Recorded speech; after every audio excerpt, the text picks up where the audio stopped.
Hey there, and welcome to The Explainer. So, if you're in English 30, you're probably about to read Thomas King's short story, Totem. And you're in exactly the right spot, because to really get what he's doing in that story, we've got to first understand the incredible cultural meaning behind the totem itself. All right, so here's what we're going to cover in this explainer. First, we'll ask, what is a totem? Then we'll look at it as a symbol of connection, and how those connections are literally carved into stories as a living history. After that, we'll put on our literary glasses to see how this all connects back to the story. And finally, we'll wrap up with why this symbol is so important. Okay, first things first. Let's really nail down what a totem is, because trust me, it is so much more than just a carving. When you see something like this magnificent totem pole against the sky, it's not just some beautiful sculpture. Nope, it's a symbol that's just packed with layers of meaning. And that's what we're going to start peeling back. Okay, so this is the key thing to get.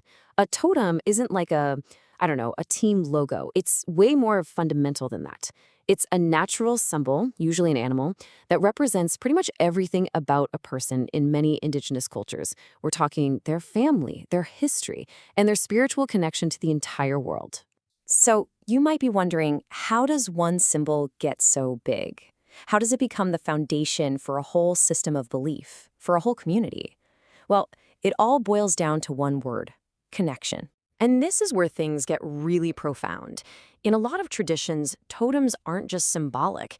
They are seen as living spirit beings, beings that actively guide and protect their people. Think about that. It's like a direct line to your ancestors, to your beliefs. It gives you a real sense of strength, a sense of belonging. And the animals that are chosen, they are packed with meaning. It's not random at all. You've got the eagle, right? That's about vision, strength, freedom. Then there's the bear, courage, leadership, healing. And the wolf, representing intelligence, loyalty, and community. See? These pairings aren't just pulled out of a hat. They actually reflect the core values that a group is built on. Okay, so we have these individual symbols, right? The eagle, the bear. But how do they get woven together to tell an even bigger story? Well, that's where the absolutely monumental art of totem poles comes in. Yeah, these giant carvings, they're not just art for art's sake. You can think of them as historical documents, but carved in wood. They are these huge public statements about a family's or a community's entire history, their core beliefs, their whole family tree.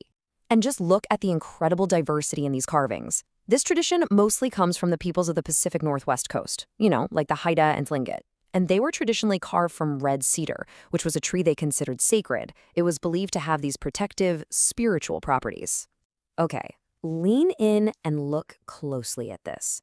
Every single piece of it, from that majestic eagle at the top spreading its wings, all the way down to the figures carved below it. Each one is like a chapter in a story. Nothing is there by accident. Every single figure adds to this one big, unified narrative that's been passed down for generations. All right, so now that we have all this amazing cultural background, let's connect it to that short story you're studying. How does knowing all this help us understand what the author, Thomas King, is really doing in his work? This right here, this is a really key insight for your analysis. In his writing, King uses totems as these powerful metaphors for the impact of colonialism. So when you're reading the story Totem, the symbol isn't just a symbol. It becomes this device to explore some really complex stuff, themes of cultural friction, resilience, and ultimately survival. So through this one single totem, King is able to examine the immense pressure that's been put on indigenous cultures. He gets into the personal struggle with identity and heritage, especially when it's caught in that constant tug-of-war between tradition and modern life. The story's main symbol really becomes a lens for us to see how traditions get marginalized and misunderstood, but also, and this is important, how they find ways to evolve and to endure. Okay, so let's boil this all down. As you sit down to read and analyze the story, what's the most important thing to keep in your mind? What's the big takeaway from all this? I think it comes down to these three key takeaways. First, totems are profound markers of identity. They are not just decoration. Got it? Second, they are carriers of narrative. They literally tell the stories of a people.